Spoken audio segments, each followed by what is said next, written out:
Hello friends, नमस्कार। आज कुछ डिस्कस करने वाले हैं हम लोग पॉलिटी के क्वेश्चंस। 2025 का पेपर है ये प्रीलिम्स का, and easy to moderate question discuss करेंगे। तो फर्स्ट क्वेश्चन है, with reference to Indian polity कौन, okay, with reference to Indian polity, consider the following statement: an ordinance can amend any central act. Yes, this is possible. An ordinance can abridge a fundamental right. ये गलत है। Ordinance fundamental right को change नहीं कर सकता है। That can happen only through constitutional amendment, Article 368. Okay, an ordinance can come into effect from a back date. That is also possible. The answer is 1 and 3 only. Okay, we have eliminated option 2 here. Second question of 52, Arunachal Pradesh, the capital is named after a fort and the state has a natural parks. ठीक है, सही बात है। 2 natural parks कौन कौन से? मॉलिंग, नामदफा और ईटानगर, ईटा fort से है। Nagaland, that state came into existence on the basis of constitutional amendment. सही है, 1961 में 62 का अमेंडमेंट है ये। Tripura, initially a Parsi state, become a centrally administered territory with the reorganization of states in 1956 and later attained the status of full-fledged state. सही, ये भी correct है। all three all the three। okay, next question पे आते हैं। With reference to India consider the following statement. Okay, interstate council, national security council and zonal council, how many of the above were established as per the provision of constitution of india? तो आपको सबको पता है interstate council आता है article 263 से। किससे आता है? आर्टिकल 263 से ये आता है आपका इंटरस्टेट काउंसिल। ओके, उसके बाद क्या है? National Security Council is not a constitutional body. Zonal Council is not a constitutional body. So it was also a very easy question, only one. Polity में आपको 80% टू 85 टू 90% एक्यूरेसी आप रखोगे तो अच्छे चांस है कि आप जो है कॉम्पिटिटिव रहोगे। अगर आपने यहाँ पे मिस किया तो things are going to be difficult for you. Okay, the constitution of India explicitly mentioned that in certain spheres the governor of states acts in his or her own discretion। सही बात है, explicitly mentioned है ये। The President of India can, of his or her own, reserve a bill passed by state legislature for his or her consideration without it being forwarded by governor of the state concerned। ये गलत बात है। ना ना, ऐसा नहीं होता है। गवर्नर का रोल है इसमें, तो इसमें क्या है? वन ओनली, है ना। ये भी एक इजी क्वेश्चन था। This was also not tough. बहुत बेसिक क्वेश्चन। आपको यही करना है। आपको क्या करना है? लक्ष्मीकांत, लक्ष्मीकांत आपको जो है डीपली पढ़िए उसको और डीपली रिवाइज करिए। और आपको अलग से कुछ पढ़ने की जरूरत नहीं है पॉलिटी के क्वेश्चंस के लिए, प्रीलिम्स के लिए। थोड़ा करंट अफेयर्स चलेगा, पर बेसिकली आप देखिए कोर्स से ज़्यादा क्वेश्चन हैं। Question number 55, provision in the constitution of India, separation of judiciary from the executive in the public services of the state, DPSP. सही बात है, आर्टिकल 50 की बात कर रहा है ये। प्रीवियस ईयर पहले भी ये पूछा जा चुका है क्वेश्चन। ये क्वेश्चन पहले भी पूछा जा चुका है। Valuing and preserving of the rich heritage of our composite culture that belongs to fundamental duties. That is also correct. Prohibition of employment of children below age of 14 years in factories. Fundamental rights. Okay, Article 24. Okay, all the three. Okay, this was also an easy question. Moving on to the next one.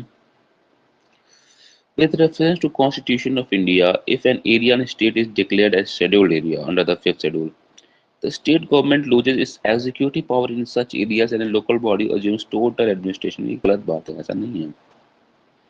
Executive power state खत्म नहीं होती वहाँ पे। The union government can take over the total administration of such areas under certain circumstances on the recommendation of governor. ये भी गलत बात है। Neither one not two. Okay, आप ये थोड़ा वेग स्टेटमेंट्स हैं फिफ्थ शेड्यूल के लिए। और जो है फिफ्थ शेड्यूल 10 स्टेट्स में है। सिक्स शेड्यूल जो है किसके लिए? सिक्स शेड्यूल में आपका असम आएगा, मेघालय, ओके, और क्या है? त्रिपुरा, है ना, और मिजोरम। वो चार स्टेट्स जो हैं सिक्स शेड्यूल में है। बाकी जो है 10 शेड्यूल में 10 स्टेट्स हैं। Next question, consider the following subjects under constitution of India. List one union list, 7 schedule, extent of executive power of state, condition of governor's office.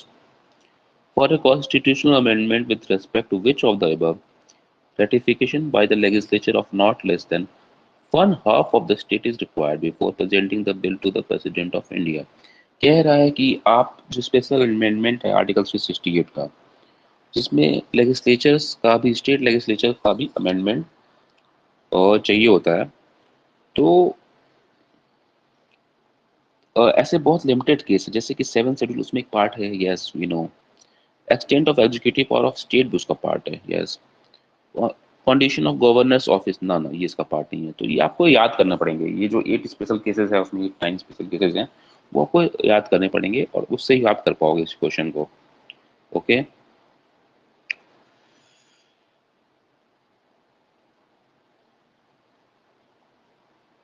59, governor of state is not answerable to any court for the exercise and performance of the powers and duties of his office, correct है। No criminal proceedings shall be instituted or continued against the governor during his or her term of office, ये भी correct है। Member of state legislature are not liable to any proceeding in any court in respect of anything said within the house, ये भी सही है, privilege of house के अंदर है ये। And this is all 1 2 3। okay,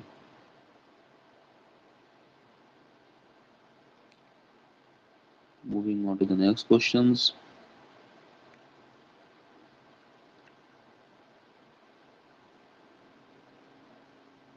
basically हम पॉलिटी क्वेश्चन डिस्कस कर रहे हैं आज, और आप पाओगे काफी इजी था, it was not tough, it was not very easy, very easy, very moderate. एक दो क्वेश्चन मिलेंगे आपको टफ, पर ये अच्छा पेपर था, स्कोरिंग था पॉलिटी के लिए।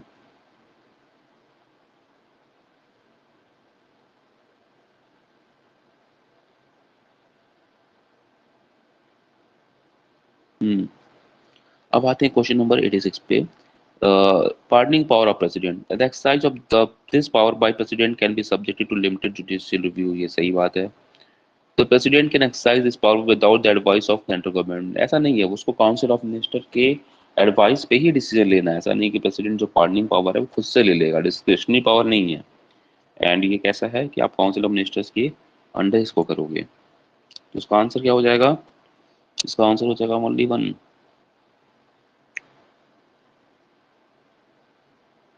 Next question 87, on dissolution of House of People, the Speaker shall not vacate his or her office until immediately before the first, correct है। According to provision of Constitution of India, a member of House of the People on being elected as Speaker shall resign from his political party। No no no, ऐसा नहीं होता है। ऐसा नहीं होता है, ये आप अमेरिकन सिस्टम, ब्रिटिश सिस्टम की बात कर रहे हो, ऐसा नहीं होता है इंडिया में। ओके, तो आप ऑप्शन 2 एलिमिनेट किए, हो गया ऑप्शन 1 एंड 3। ये कैसा है? Once a speaker always a speaker principle पे है सर, जो सेकंड स्टेटमेंट है, इस पे मेंस पे भी क्वेश्चन आते हैं, है ना। Question number 88,